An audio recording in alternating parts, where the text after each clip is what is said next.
उसको भी थोड़ा सोशल मीडिया का ज़्यादा शौक है और फ़ोन पे पूछती सोशल मीडिया में क्या चल रहा है। अरे तुम कितनी सीरियस हो भाई महिला। 3 बार उसका मुझे फ़ोन आया है और तीनों बार मैंने उसको बोला कि आप मेरे वकील से संपर्क करो। जो पुराने केस है उसमें मैंने कह दिया कि आपके क्या केस है, कितने हैं, वो आप खुद वकील कर लीजिए।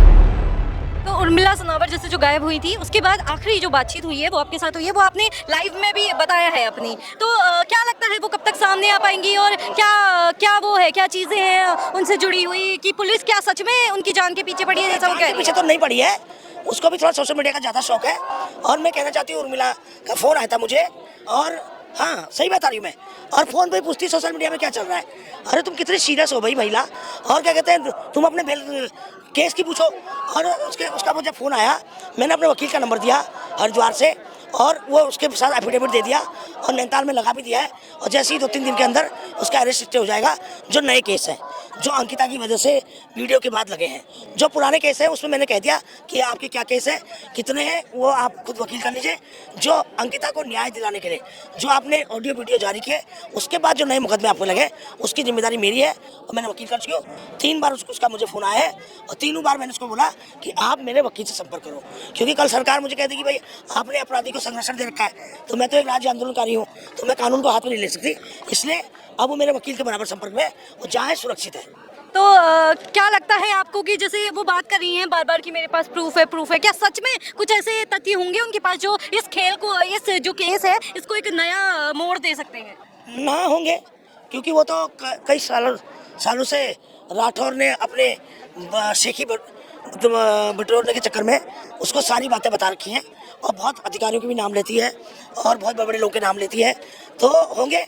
और मैंने तो उसको कहा कि तू हाई कोर्ट में हलफनामा हमें भी मत दे, हमें अपनी लोकेशन मत देना, हमें वीडियो चाहिए, ऑडियो वीडियो, हमें किसी को ब्लैकमेल नहीं करना है, मगर इसको सीधे तुम कोर्ट में जमा करो और कोर्ट में ही के द्वारा तुम्हें न्याय मिलेगा।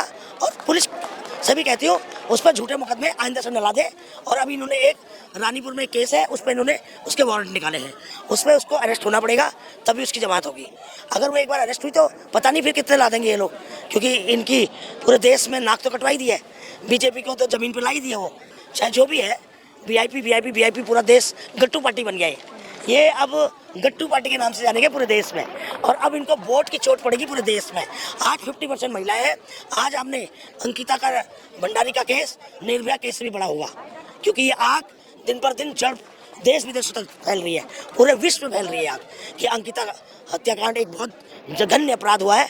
और यहाँ पर नेता, भाजपा के नेता रेपिस्ट हैं, भाजपा के नेता रेपिस्ट को संरक्षण देते हैं, भाजपा के नेता एक्स्ट्रा सर्विस मांगते हैं, और बेटी बचाओ बेटी पढ़ाओ का नारा इनका सिर्फ प्रचार प्रसार के लिए है। और बाकी बेटियों को ये लोग कच्चा नींबू की तरह, मूली की तरह खाते हैं, लोग मूली की तरह। और अभी आपने देखा नहीं, इनके एक नेता मंत्री के पति कह रहे हैं कि बिहार में 25,000 में लड़कियाँ मिलती हैं।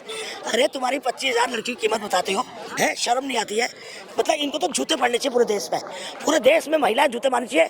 जो हमारे उत्तराखंड में 25,000 में लड़की बता रहे हैं और 8 करोड़ की इनकी भीड़ आती है। जवाब मांगती हूँ भाई तुम्हारी भीड़ है तो 8 करोड़ की, लड़कियाँ तुम्हारी 25,000 करोड़ की, तो तुम भी अपनी बहन बेटी का रेट बता दो ना, तुम्हारी बहन बेटियों का क्या रेट है। दूसरे की, भाई बिहार की भी लड़की है, हमारे हिंदुस्तान की बेटी है, हमारी कम्युनिटी से आती है, महिला है, तो उसका रेट बताओगे, हम तुमसे भी रेट पूछेंगे तुम्हारे घर वालों का क्या रेट है। तो जवान संभाल के बात करें। नेता आप देखो ना, एक नेता कहता है वो कार्यक्रम खत्म हो गया। अरे कार्यक्रम खत्म नहीं हुआ, तुम्हारा क्रियाक्रम चालू हो गया।